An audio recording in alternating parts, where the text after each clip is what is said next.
Hi friends, ഇന്ന് രാധമ്മ എഴുതിയിരിക്കുന്നതിന് മേലേക്ക് കിടക്കാം. മാഡം, എൻ്റെ പേര് രാധമ്മ. വയസ്സ് 46. എനിക്ക് 2 കുട്ടികളാണുള്ളത്. ഭർത്താവ് നേരത്തെ സർവീസിലായിരുന്നു. അദ്ദേഹത്തിൻ്റെ കൂടെ പല സംസ്ഥാനങ്ങളിലും ഞാൻ താമസിച്ചിട്ടുണ്ട്. അങ്ങനെ ഇവിടെ നിന്ന് ഒത്തിരി മാറി എല്ലാ കാലവും ഭർത്താവിൻ്റെ കൂടെയാണ് ഞാൻ താമസിച്ചിട്ടുള്ളത്. കുട്ടികളും അങ്ങനെ തന്നെ പല സ്ഥലങ്ങളിലായിട്ടാണ് അവർ പഠിച്ചതും വളർന്നതുമൊക്കെ. അതുകൊണ്ട് അവർക്ക് കേരളീയ സംസ്കാരം അത്രയ്ക്ക് അങ്ങടില്ല. ഏതാനും വർഷങ്ങളായി 2 പേരും വിദേശത്ത് പഠിക്കുകയായിരുന്നു. ഒരാൾക്ക് ഇപ്പോൾ ജോലി കിട്ടി, ഒരാൾ ഇൻറ്റേൺഷിപ്പിലാണ്. അങ്ങനെയാണ് ഞങ്ങളുടെ വീട്ടിലെ കാര്യങ്ങൾ. ഭർത്താവും ഞാനും കുറച്ചാളായി കേരളത്തിൽ വന്ന് സെറ്റിൽ ചെയ്തു. മക്കൾ വിദേശത്ത് പോയതിൽ പിന്നെ ഞങ്ങൾ 2 പേരും മാത്രമേ ഉള്ളൂ. നാട്ടിലധികം കോണ്ടാക്റ്റുകളൊന്നും ഇല്ലാത്തതുകൊണ്ട് ബന്ധുക്കൾ മാത്രമേ ഉള്ളൂ. പുതിയ സ്ഥലത്ത് പുതിയ വീട് വാങ്ങിയാണ് ഞങ്ങൾ ഇവിടെ താമസം ആരംഭിച്ചത്. അയലത്തുകാരുമായിട്ടൊക്കെ പരിചയപ്പെട്ട് വരാൻ കുറേ സമയമെടുത്തു. ആ സമയത്ത് ഹസ്ബൻഡിന് ഒരു സെക്യൂരിറ്റി സൂപ്പർവൈസറായിട്ട് ജോലി കിട്ടി. അപ്പോൾ ഹസ്ബൻഡ് എന്നോട് പറഞ്ഞു, നീ വീട്ടിലിരിക്കണ്ട, എന്തെങ്കിലും ജോലിക്ക് പോകാൻ. ഞാൻ എൻ്റെ ജീവിതത്തിൽ ഇന്ന് വരെ ജോലിക്ക് പോയിട്ടില്ല. പക്ഷേ ഹസ്ബൻഡ് എന്നെ ഉന്തിത്തള്ളി വിട്ടു മാഡം. എവിടെയാണെന്ന് വെച്ചാൽ അവിടെ ഒരു സഹകരണ സൂപ്പർ മാർക്കറ്റ് ഉണ്ട്. അവിടുത്തെ അക്കൗണ്ടൻ്റായിട്ടാണ് എന്നെ വിട്ടത്. എനിക്കാണെങ്കിൽ ഒട്ടും അറിയില്ല. പുള്ളിക്ക് അറിയാവുന്ന കുറേ ആൾക്കാർ അവിടെ ഉള്ളത് കൊണ്ടാണ് എന്നെ പറഞ്ഞു വിട്ടത്. എന്നാൽ എനിക്ക് യോഗ്യതയുമുണ്ട്. അവിടെ മെയിനായിട്ടൊരു അക്കൗണ്ടൻ്റുണ്ട്.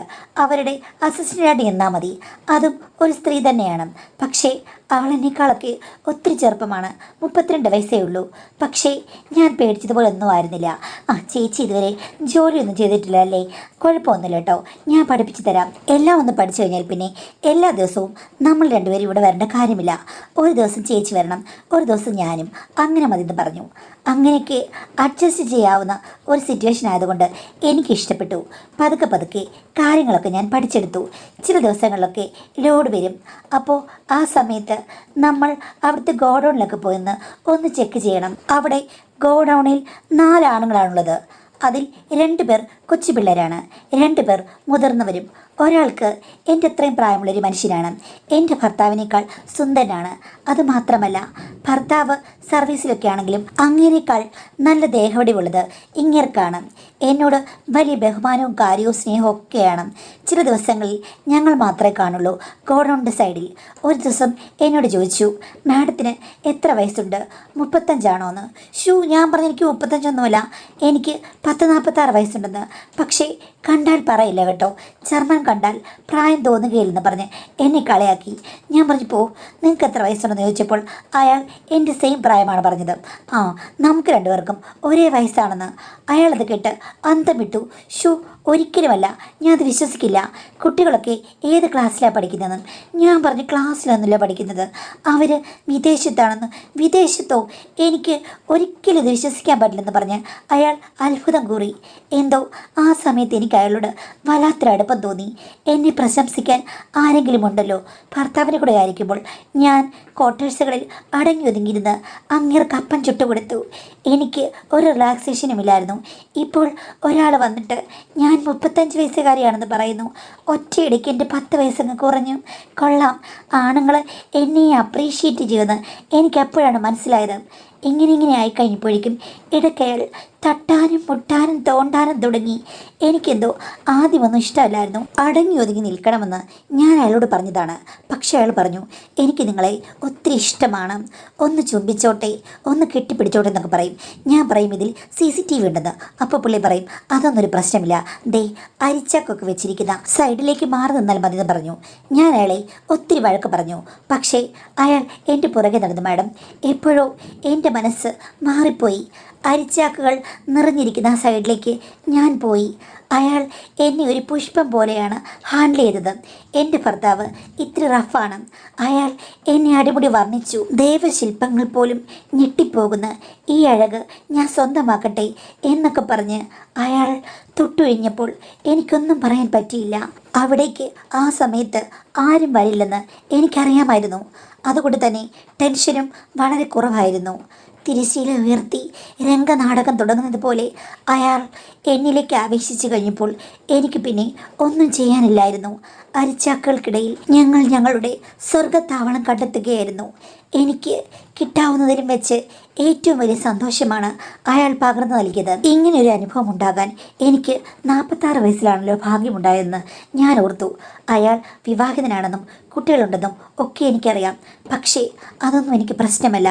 എൻ്റെ പുതുചിറകുകൾ വിടർത്തി തന്നത് അയാളാണ്. അപ്പോൾ അയാൾ എൻ്റെ ഗുരുവായിട്ട് ഞാൻ മനസ്സിലങ്ങ് നനച്ചു. ഗുരുവിൽ നിന്ന് എനിക്ക് ഒത്തിരി പഠിക്കണം. പുതിയ പുതിയ വിദ്യകൾ.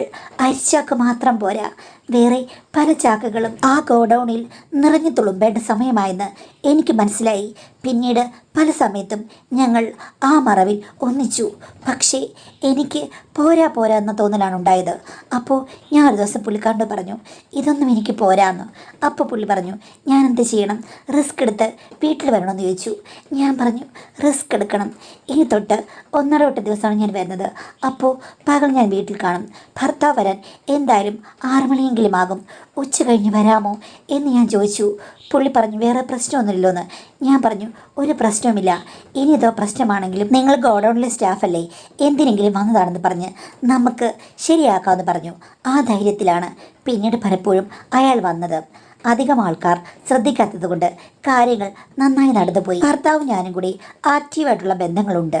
പക്ഷേ ഇതേപോലെ റൊമാൻറ്റിക് ഒന്നുമല്ല. അദ്ദേഹം ഇത്തിരി റഫാണെന്ന് ഞാൻ പറഞ്ഞല്ലോ. ചില ദിവസങ്ങളിലൊക്കെ പല സമയങ്ങളിലും അദ്ദേഹത്തിന് ഇത്തിരി ഇളക്കം കൂടുതലാണ്. ആ സമയത്ത് എൻ്റെ സമ്മതമൊന്നും ചോദിക്കാറില്ല. അതാണ് ഏറ്റവും വലിയ പ്രശ്നം. സമ്മതം ചോദിച്ചിട്ട് വേണ്ടേ മാഡം ഇത്തരം കാര്യങ്ങളൊക്കെ. ഇദ്ദേഹമാണെങ്കിൽ എന്നോട് സമ്മതം ചോദിക്കും, ഗോഡൗണിൽ ചരക്കിറക്കിക്കോട്ടെ എന്ന്. അപ്പം ഞാൻ ഇറക്കാൻ പറഞ്ഞെങ്കിൽ മാത്രമേ അദ്ദേഹം ഗോഡൗണിലേക്ക് ഇറക്കുകയുള്ളൂ. പക്ഷേ എൻ്റെ ഭർത്താവ് അങ്ങനെയല്ല, എല്ലാം കൈയാളുന്ന ആളാണ്. അങ്ങനെ ഒരു ദിവസം എൻ്റെ ഗോഡൗൺ ചേട്ടൻ വന്നു. ചേട്ടൻ ഞാൻ വിളിക്കുന്നതാണ്, എൻ്റെ സെയിം പ്രായമേ ഉള്ളൂ. വന്നിട്ട് പോയി. പക്ഷേ ഭർത്താവ് വരാൻ ഇനി 2 മണിക്കൂറുണ്ടല്ലോ എന്ന് വിചാരിച്ച് ഞാൻ അലസമായി അവിടെ കിടക്കുകയായിരുന്നു. പുള്ളി വരാറാകുമ്പോഴത്തേക്കും കുളിക്കാം. എനിക്കാണെങ്കിൽ വല്ലാത്ത മടി, വല്ലാത്ത ക്ഷീണം. ഇപ്പം എഴുന്നേക്കാൻ വയ്യ. പുള്ളിക്ക് ടാറ്റയും കൊടുത്തിട്ട് വന്ന് കിടന്നതാണ്. ഇനിയിപ്പം ഹസ്ബൻഡ് വരുമ്പോഴത്തേക്ക് എഴുന്നേറ്റാൽ മതിയല്ലോ എന്ന് വിചാരിച്ച് സാമാട്ടിലായിരുന്നു എൻ്റെ കിടപ്പ്. ആ സമയത്താണ് കോളിംഗ് ബെല്ല് കേട്ടത്. ഞാൻ നോക്കഴിഞ്ഞപ്പോഴുണ്ട് ഹസ്ബൻഡ്. ഞാൻ ഞെട്ടിത്തെറിച്ചു പോയി. എന്നെ കണ്ട് പുള്ളിക്കാരൻ ചോദിച്ചു, നീ എന്താ എവിടെയൊക്കെ കിടന്ന് ഉരുണ്ടോന്ന്? ഞാൻ പറഞ്ഞു, രാവിലെ എല്ലാം ജോലി ചെയ്ത് കഴിഞ്ഞിട്ട് എനിക്കറിയില്ല, നല്ല തലവേദന, ഞാൻ അങ്ങ് കയറി കിടന്നു, എന്നിട്ട് ഉറക്കമായിരുന്നു എന്ന് പറഞ്ഞു. നിന്നെ കണ്ടു കഴിഞ്ഞാൽ നല്ല ക്ഷീണമുണ്ട് എന്ന് പറഞ്ഞു. എന്താ നിങ്ങൾ നേരത്തെ എന്ന് ചോദിച്ചു കഴിഞ്ഞപ്പോഴേക്കും പുള്ളിക്കാരൻ പറഞ്ഞു, ഇപ്പോൾ അവിടെ പുതിയൊരു സൂപ്പർവൈസറോട് വന്നിട്ടുണ്ട്. പുള്ളി ഇന്നാണ് ജോയിൻ ചെയ്തത്. അപ്പോൾ എനിക്ക് റിലാക്സേഷനായി, ഞാൻ ഇനി നേരത്തെ വരാൻ തുടങ്ങുമെന്ന് പറഞ്ഞു. അത് കേട്ട് കഴിഞ്ഞപ്പോഴേക്കും എനിക്കങ്ങ് ദേഷ്യമായി. ഇങ്ങനെ നേരത്തെ വന്നു കഴിഞ്ഞാൽ എങ്ങനെയാ? ഇനി അദ്ദേഹത്തെ രാവിലെ തന്നെ വിളിക്കേണ്ടി വരുമോ? രാവിലെയെങ്കിൽ രാവിലെ എന്ന് ഞാൻ മനസ്സിൽ വിചാരിച്ചു. ഭർത്താവ് പോയി കുളിച്ച് ചായയൊക്കെ വേണമെന്ന് പറയുമല്ലോ, ഞാൻ ചായ ഇടാമെന്ന് പറഞ്ഞു. അപ്പോഴേക്കും പുള്ളി പറഞ്ഞു, ചായ ഒന്നും ഇടണ്ട, എൻ്റെ മൈൻഡ് ഇന്ന് റിലാക്സ് ആയ പോലെ തോന്നുന്നു, നീ ഇങ്ങോട്ട് വന്ന്. അയ്യോ ചേട്ടാ വേണ്ട, ഞാൻ കുളിച്ചിട്ടില്ല, രാവിലെ മാത്രം കുളിച്ചത്, ഇപ്പോൾ വേർത്ത് എന്തിനാ പാചകം ചെയ്തിട്ട് ഞാൻ കിടന്നുറങ്ങിയതാണ്. അപ്പോൾ പുള്ളി പറഞ്ഞു, അതൊന്നും ഒരു സാരമില്ല, നീ ഇങ്ങോട്ട് വന്നേന്ന്. ഞാൻ പറഞ്ഞു വേണ്ട, ഞാൻ സമ്മതിക്കില്ലെന്ന്. അങ്ങനെ പറഞ്ഞപ്പോഴേക്കും പുള്ളിക്ക് വാശിയായി. അങ്ങനെ ഞാൻ ഒരിക്കലും പറഞ്ഞിട്ടില്ല. അത് കേട്ട് കഴിഞ്ഞപ്പോൾ, നീ വെറുതെ എന്നോട് പൊരുതി ജയിക്കാൻ നോക്കണ്ട, എനിക്ക് ഇഷ്ടം തോന്നുന്ന സമയത്ത് ഈ കാര്യത്തിന് റെഡിയായി നിൽക്കണമെന്ന് ഞാൻ പറഞ്ഞിട്ടുള്ളതല്ലേ, അതിൽ ഒരു എക്സ്ക്യൂസുമില്ല എന്ന് പറഞ്ഞു. ഞാൻ പറഞ്ഞു, ഞാൻ പോയി കുളിച്ചിട്ട് വരാം മനുഷ്യാന്ന്. ഇല്ലില്ല, അതിനൊന്നും ആവശ്യമില്ല, എനിക്ക് ഒരു 10 മിനിറ്റ് മതി എന്ന് പറഞ്ഞു. പക്ഷേ ആ സമയത്തേക്ക് ഞാൻ എതിർത്തപ്പോൾ അവിടെ ഒരു മൽപ്പിടുത്തം തന്നെയായി. പുള്ളിയാണെങ്കിൽ ബലമായുള്ള മൽപ്പിടുത്തം തുടങ്ങി. ഇത്തിരി കഴിഞ്ഞപ്പോൾ ഞാൻ ക്ഷീണിച്ചു.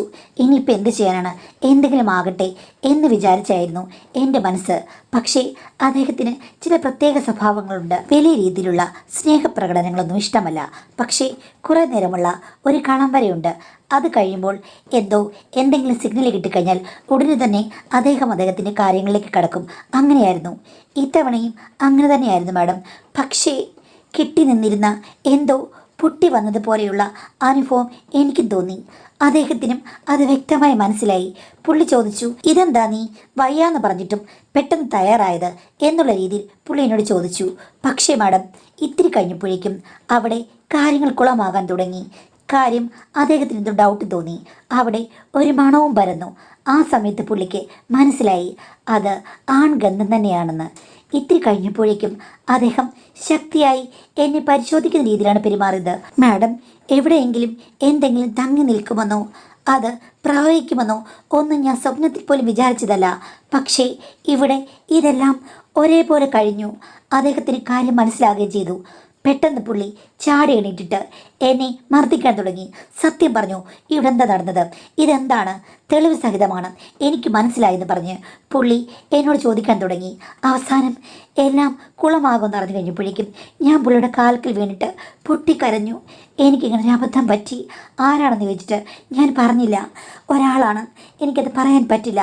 ആരാണെന്ന് പറയാൻ പറഞ്ഞു. ഞാനിത് പറയില്ല, ഒരു ലോഡിങ് അൺലോഡിങ് ആളാണ് എന്ന് മാത്രം പറഞ്ഞു. എവിടുത്തെയാണെന്നൊക്കെ ചോദിച്ചു. പക്ഷെ ഞാൻ പറഞ്ഞു ടൗണിലെ ആണെന്ന്. വേറൊന്നും ഞാൻ പറഞ്ഞില്ല. അത് കേട്ടതോടുകൂടി പുള്ളി ശരിക്കും വയലൻ്റായി. അന്ന് താണ്ഡവമാടുകയായിരുന്നു. രാത്രി മുഴുവനും ഞങ്ങൾ വഴക്കും വക്കാണൊക്കെ ആയിരുന്നു. അവസാനം ഇനി ജോലിക്ക് പോകില്ലെന്നും ഞാൻ തെറ്റാവർത്തിക്കില്ലെന്നും ഒക്കെ പറഞ്ഞ് ഞാൻ അദ്ദേഹത്തിൻ്റെ കാല് പിടിച്ചു. മക്കളോടൊക്കെ പറഞ്ഞു കഴിഞ്ഞാൽ വലിയ പ്രശ്നമല്ലേ. അങ്ങനെ പുള്ളി ഒന്ന് തണുത്തു. എങ്കിലും പിന്നെ ഏകദേശം 2-3 ആഴ്ച ഞങ്ങൾ മിണ്ടിയില്ല. ഞാൻ വീട്ടിലിരിപ്പായി. എൻ്റെ ജോലിയും പോയി. ഇവിടെ CCTV ക്യാമറ വരെ പുള്ളി വെക്കാൻ തുടങ്ങി മാഡം. അങ്ങനെ എൻ്റെ എല്ലാ മോഹങ്ങളും അവസാനിപ്പിച്ചു. എൻ്റെ ഫോൺ പോലും പുള്ളിയുടെ നിയന്ത്രണത്തിലായി. എനിക്ക് സത്യം പറഞ്ഞാൽ പേടി കൊണ്ട് അദ്ദേഹത്തെ അനുസരിക്കേണ്ടി വന്നു. ഞാൻ ചെയ്തത് തെറ്റാണെന്നറിയാം. പുള്ളി നല്ലൊരു മനുഷ്യനാണ്. എന്നിട്ടും റഫായിട്ട് പെരുമാറി. പുതിയ ഇൻട്രസ്റ്റുകൾ എനിക്കുണ്ടായില്ല എന്നതുകൊണ്ട് പുതിയ തേടി ഞാൻ പോയതാണ്. അത് ശരിയായില്ലെന്ന് എനിക്ക് മനസ്സിലായി. ഞാൻ എന്നും ക്ഷമ ചോദിക്കും. പക്ഷേ പുള്ളി എനിക്ക് വേണ്ടി ഒരവസരം പിന്നീട് തന്നില്ല. അങ്ങനെ കുറച്ചാഴ്ചകൾ കൂടി കടന്നുപോയി. എന്നിട്ട് ഒരു ദിവസത്തിനോട് പറഞ്ഞു, എന്തായാലും നിനക്ക് പുതുമകൾ ഒത്തിരി ഇഷ്ടമല്ലെന്ന് ചോദിച്ചു. ഞാൻ പറഞ്ഞില്ല, അറിയാതെ പറ്റിപ്പോയതാണ്, ക്ഷമിക്കൂ, ഇനിയും അത് പറഞ്ഞ് എന്നെ വേട്ടയാടലെന്ന് പറഞ്ഞു. പുള്ളി പറഞ്ഞു, നിനക്ക് വേട്ടയാടിയായാലും അമ്പ് കൊണ്ടാലും ഒന്നും ഒരു പ്രശ്നമില്ലെന്ന് എനിക്ക് മനസ്സിലായി. ആക്ച്വലി നീ കുലീനയായിട്ട് നടിക്കുകയായിരുന്നു. നിൻ്റെ ഉള്ളിൻ്റെ ഉള്ളിൽ വേറൊരു മനസ്സാണ്. ഞാൻ ചോദിച്ചു, നിങ്ങൾ എന്താ പറഞ്ഞത്? നീ കൂടുതൽ കള്ളക്കണിരുന്ന് ഒഴുക്കേണ്ട കാര്യമില്ല. നിൻ്റെ മനസ്സെന്ന് പറയുമ്പോൾ തെരുവിൽ നിൽക്കുന്ന പെണ്ണിൻ്റെ അത്രയും മനസ്സാണ്. അതുകൊണ്ട് എനിക്ക് ചില തീരുമാനങ്ങളുണ്ടെന്ന്. നിങ്ങളെന്താ ഈ പ്രായത്തിൽ എന്നെ ഡൈവോഴ്സ് ചെയ്യാൻ പോകണമെന്നോ? ഡൈവോഴ്സോ? അത് ചെയ്തിട്ട് യാതൊരു കാര്യമില്ല. ഞാനിനി എൻ്റെ ഇഷ്ടത്തിനനുസരിച്ച് നടക്കും. അപ്പോൾ എൻ്റെ ഇഷ്ടമോ എന്ന് ചോദിച്ചപ്പോൾ പുള്ളി പറഞ്ഞു, നിൻ്റെ ഇഷ്ടം കഴിഞ്ഞില്ലേ, ഇനിയിപ്പോൾ ഞാൻ എൻ്റെ ഇഷ്ടത്തിൽ കൂടെ പോകും. പിന്നെ നീയും എൻ്റെ ചൊൽപ്പടിക്ക് നിൽക്കും. അല്ലെങ്കിൽ ഈ കാര്യങ്ങളെല്ലാം തെളിവ് സഹിതം കുട്ടികളോട് ഞാൻ പറയും എന്ന് പറഞ്ഞു. ഞാൻ ഒന്നും മിണ്ടിയില്ല. ഇങ്ങേര് എന്തൊക്കെയാണ് പറഞ്ഞത്? ഇങ്ങേരുടെ മനസ്സിൽ എന്താണ്? എനിക്കൊരു പിടിയുമില്ല മാഡം. ഇങ്ങേര് ഡേഞ്ചറസ് ആയി മാറുകയാണെന്ന് എനിക്ക് സംശയമുണ്ട്. എൻ്റെ ജീവിതം ഞാൻ ചെയ്ത തെറ്റിൽ കുളമായല്ലോ. എനിക്ക് വല്ലാത്ത പേടിയായിരുന്നു. പക്ഷേ അന്ന് രാത്രി അദ്ദേഹം ഒരു 10-22 വയസ്സുള്ള ചെക്കനെയും കൊണ്ട് വന്നു. ഇതാരാണെന്ന് ചോദിച്ചു കഴിഞ്ഞപ്പോൾ എൻ്റെ ഒരു ബന്ധുവാണ്. നിങ്ങളുടെ ബന്ധുവോ? ഇത്രയും കാലമായിട്ട് ഇങ്ങനൊരു ബന്ധു ഉള്ളതായിട്ട് എനിക്കറിയില്ലോന്ന്. ആ, എൻ്റെ ബന്ധുക്കളെല്ലാം നിനക്കറിയണമെന്നുണ്ടോ? എന്തായാലും ഇവൻ എൻ്റെ കസിനായിട്ട് വരും എന്ന് പറഞ്ഞു. ഇവൻ ഇന്നിവിടെ താമസിക്കുകയാണ്. നീ പോയി ചപ്പാത്തി സബ്ജിയും റെഡിയാക്കാൻ പറഞ്ഞു. അത് കേട്ട് ഞാൻ അടുക്കളയിലേക്ക് പോയി. ഇത്തിരി കഴിഞ്ഞപ്പോൾ ഭർത്താവ് ആ ചെക്കനും കൂടെ അടുക്കളയിലേക്ക് വന്നു. അങ്ങനൊരു ശീലമില്ല. ഞാൻ ചോദിച്ചു എന്താണെന്ന്. അപ്പോൾ ഭർത്താവ് അവനോട് പറയുകയാണ്, ആൻറ്റി എങ്ങനെയുണ്ടടാ? ആൻറ്റിയുടെ ചപ്പാത്തി പരത്തിൽ കാണാൻ നിനക്ക് ആഗ്രഹമില്ലേന്ന്. അവനപ്പോൾ ചിരിച്ചുകൊണ്ട് തലയാട്ടുന്നു.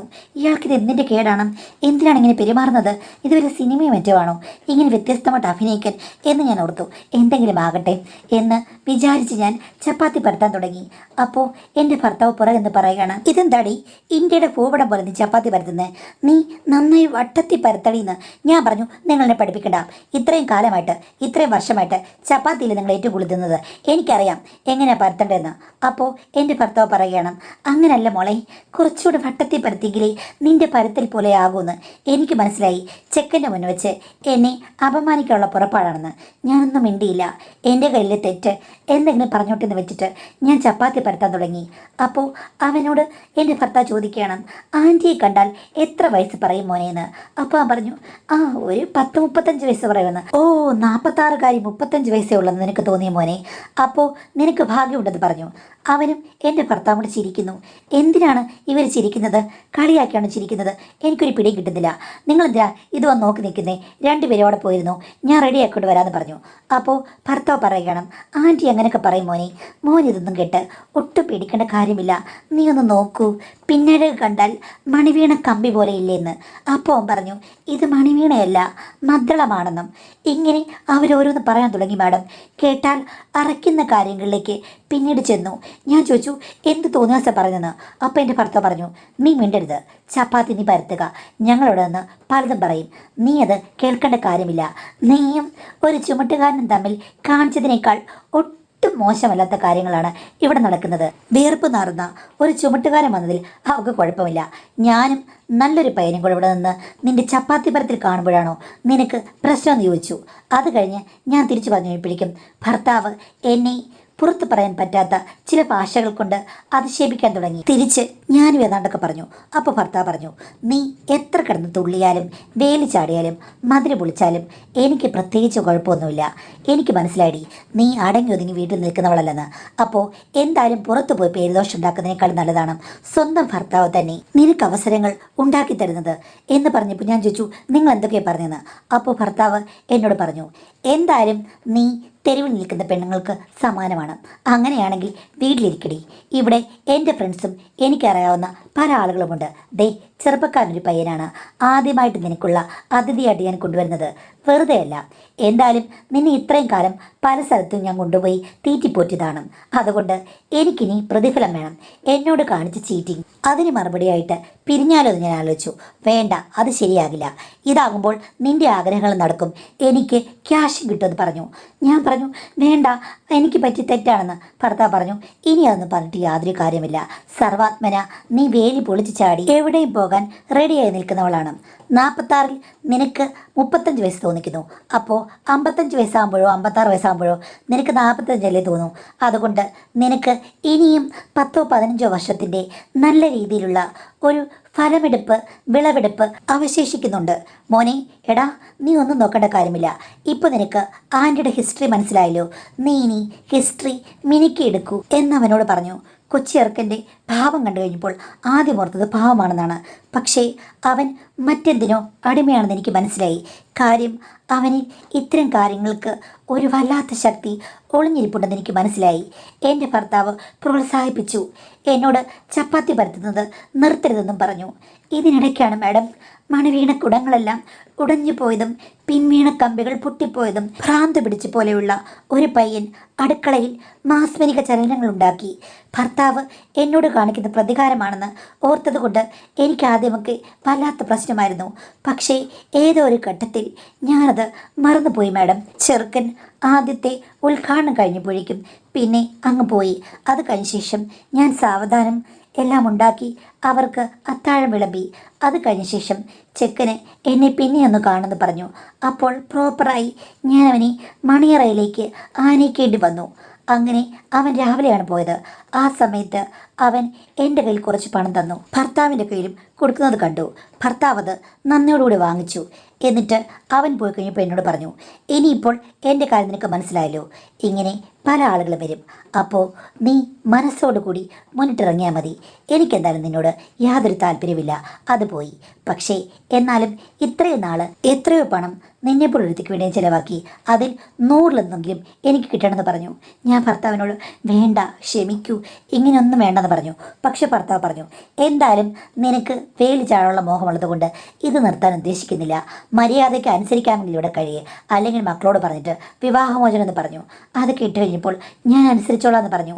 ആ പയ്യൻ ഏകദേശം 1 മാസത്തോളം ഉണ്ടായിരുന്നു മാഡം. ഒരു 10-12 വട്ടം വന്നു. ആ സമയത്തൊക്കെ എൻ്റെ അവസ്ഥ എന്തായാലും ഞാൻ റെഡിയാകണമായിരുന്നു. അതിൽ കുറച്ച് പൈസ എനിക്ക് കിട്ടും, ബാക്കി ഭർത്താവ് എടുക്കും. പിന്നീട് പല പ്രായത്തിലുള്ള പലതരം ആളുകൾ, ഭർത്താവിൻ്റെ സുഹൃത്തുക്കൾ, അങ്ങനെ ചില VIPs പോലും ഭർത്താവ് കണ്ടെത്തി ഇവിടെ കൊണ്ടുവന്നു. അവർക്കെല്ലാം രാത്രി ചപ്പാത്തി പരത്തി സബ്ജിയും കൊടുക്കേണ്ടി വന്നു മാഡം.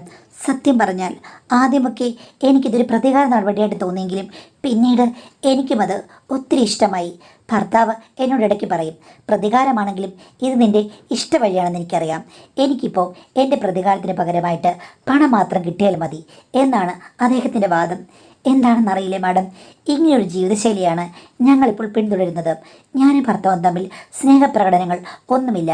അദ്ദേഹം അറേഞ്ച് ചെയ്യും, ഞാൻ ചപ്പാത്തി പരത്തി സബ്ജിയും ഉണ്ടാക്കും. ഇത് മാസത്തിൽ ഒരു 20 ദിവസമെങ്കിലും നടക്കും. മുന്നോട്ട് പോകുകയാണ്. എൻ്റെ മക്കൾ 2 പേര് വിദേശത്ത് നിന്ന് വന്നു കഴിഞ്ഞാൽ ഇത് നിൽക്കുമെന്ന് തോന്നുന്നു. പക്ഷേ അവർ വരാൻ സാധ്യതയുമില്ല. അവർ വരുന്ന ഇടയ്ക്കുള്ള ദിവസങ്ങളിലൊന്നും ഇതൊന്നും ഞങ്ങൾ പ്രകടിപ്പിക്കാറില്ല. സാധാരണ പോലെ പെരുമാറുന്നു. എനിക്ക് ചിലവാക്കിയ കാശ് തിരിച്ച് കിട്ടുന്നവരെ ഇങ്ങനെ പോകുമെന്നാണ് അദ്ദേഹം പറഞ്ഞത്. എത്ര കാലം എന്നറിയില്ല. പക്ഷേ ഇതിൽ എനിക്കുള്ള വിയോജിപ്പെന്ന് പറഞ്ഞു കഴിഞ്ഞാൽ ചില സമയത്തൊക്കെ എനിക്ക് അക്സെപ്റ്റ് ചെയ്യാൻ പറ്റാത്ത ഒരു ഗുണവുമില്ലാത്ത ആൾക്കാരെയും ക്യാഷിൻ്റെ പേരിൽ ഭർത്താവ് ഇവിടെ കൊണ്ടുവരാറുണ്ട്. അത് വേണ്ടാന്ന് ഞാൻ പറഞ്ഞെങ്കിലും പുള്ളി പറഞ്ഞത്, നിന്നെ ഞാൻ കരുതുന്നത് തെരുവിൽ നിൽക്കുന്നൊരു പെണ്ണായിട്ടാണ്, അവൾക്ക് ചോയ്സ് ഇല്ലെന്ന് പറഞ്ഞ് എന്നെ ഓരോന്ന് പറഞ്ഞിട്ട് എല്ലാ കാര്യങ്ങൾക്കും വേണ്ടി ഇറക്കി വിടുകയാണ്. മാഡം അങ്ങനെയുണ്ടോ?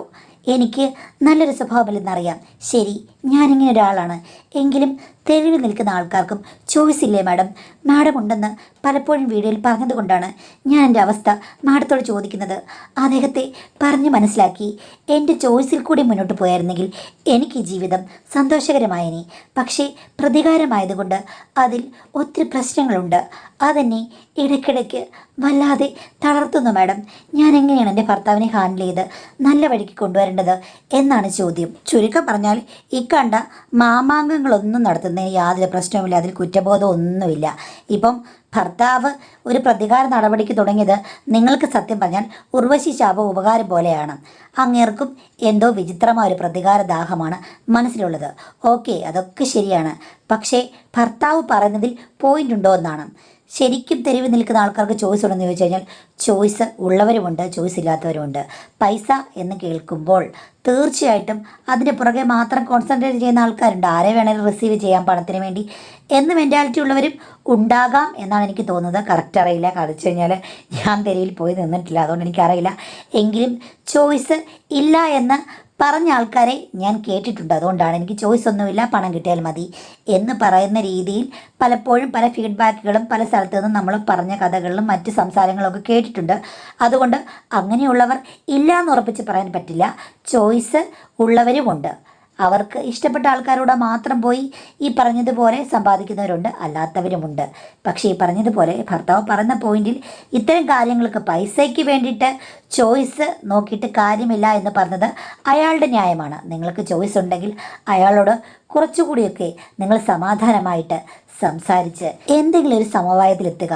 ഒന്നുകിൽ ഈ പറഞ്ഞതുപോലെ ആദ്യം ഇത് കേട്ട് കഴിഞ്ഞപ്പോഴേക്കും തെറ്റ് ഏറ്റു പറഞ്ഞു അയാൾ ക്ഷമിച്ചില്ല. അങ്ങനെയാണെങ്കിൽ മാന്യമായിട്ട് പിരിയണമായിരുന്നു.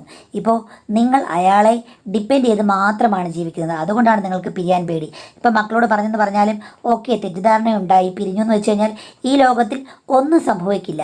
ആത്മാഭിമാനമുണ്ടെങ്കിൽ നിങ്ങൾക്ക് സ്വന്തമായിട്ട് ജീവിക്കാം, സ്വന്തമായിട്ട് നിങ്ങളുടെ ഇഷ്ടങ്ങൾ തേടി പോകാം, അല്ലെങ്കിൽ ഇഷ്ടപ്പെട്ട ജോലി ചെയ്ത് സ്വന്തമായി ജീവിക്കാം. ഇങ്ങനെ പറയുന്നൊന്നും കേൾക്കണമെന്നില്ല. ഇപ്പം കക്ഷത്തിലിരിക്കുന്നത് പോവുകയും ചെയ്യരുത്, ഉത്തരത്തിലിരിക്കുന്നത് എടുക്കുകയും വേണമെന്ന് പറഞ്ഞാൽ നടക്കില്ല. സാധാരണ ഇങ്ങനൊരു സംഭവം ഉണ്ടായി കഴിയുമ്പോഴേക്കും ഇങ്ങനെ വിചിത്രമായ വഴികളിലാണോ പോകേണ്ടത്? അല്ല, ഇതിന് പറഞ്ഞ് നിങ്ങളൊരു പരിഹാരമുണ്ടാക്കി മാന്യമായിട്ട് എന്തെങ്കിലും ഒരു തീരുമാനം എടുക്കേണ്ടതായിരുന്നു. ഇതിപ്പം അങ്ങനെ പറഞ്ഞ പോലെ നിങ്ങൾ കേൾക്കണം. അങ്ങനെ പറയുമ്പോൾ അങ്ങേരുടെ കൺസെപ്റ്റ് എന്ന് പറയുമ്പോഴേക്കും നിങ്ങൾക്ക് ചോയ്സ് ഇല്ലാത്തൊരു വ്യക്തിയാണ്. അപ്പോൾ അയാളെ അനുസരിച്ച് ജീവിക്കുകയാണെങ്കിൽ അയാൾ പറഞ്ഞ് കേൾക്കേണ്ടി വരും. ഇനി അങ്ങനെ പറഞ്ഞു മനസ്സിലാക്കാൻ ശ്രമിക്കാം. അങ്ങേർക്ക് മനസ്സിലായില്ലെങ്കിൽ നിങ്ങളിത് ചോയ്സ് ഇല്ലാതെ കണ്ടിന്യൂ ചെയ്യേണ്ടി വരും. അത് നിങ്ങൾക്ക് ഇഷ്ടമാണെങ്കിൽ തുടരാം, ഇഷ്ടമല്ലെങ്കിൽ അവിടുന്ന് പോകാം. ഭാര്യ ഒരു തെറ്റ് ചെയ്തെന്ന് പറഞ്ഞിട്ട് ലോകത്തിൽ ഒരു ഭർത്താവും കാണിക്കാത്ത കാര്യങ്ങളാണ് നിങ്ങളുടെ ഭർത്താവ് കാണിക്കുന്നത്. അങ്ങേർക്കും നല്ല കുഴപ്പങ്ങളുണ്ട്, അതനുസരിക്കുന്ന നിങ്ങൾക്ക് മാനസികമായിട്ട് ഇത്തിരി പ്രശ്നങ്ങളുണ്ട്.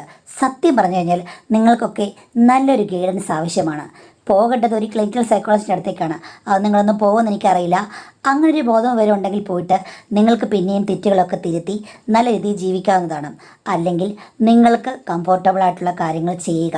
ഇനിയിപ്പോൾ അങ്ങനെ അനുസരിക്കുകയാണെങ്കിൽ അനുസരിക്കുക, അതിൽ കുറ്റം പറയരുത്. എന്താണ് വേണ്ടത് നിങ്ങൾ തീരുമാനിക്കുക. ഒന്നുകിൽ ബന്ധം പിരിയുക, ഇല്ലെങ്കിൽ അങ്ങേരോട് പറഞ്ഞിട്ട് നിങ്ങൾ കൗൺസിലിങ്ങിന് പോയി രണ്ടുപേരും തമ്മിൽ നല്ല ദമ്പതികളായിട്ട് തെറ്റുകൾ മറന്ന് ജീവിക്കുക. അല്ലെങ്കിൽ അയാൾ പറഞ്ഞത് കേട്ട് മാത്രം ജീവിക്കുക, അത് ഓക്കെ എന്ന് വെക്കുക.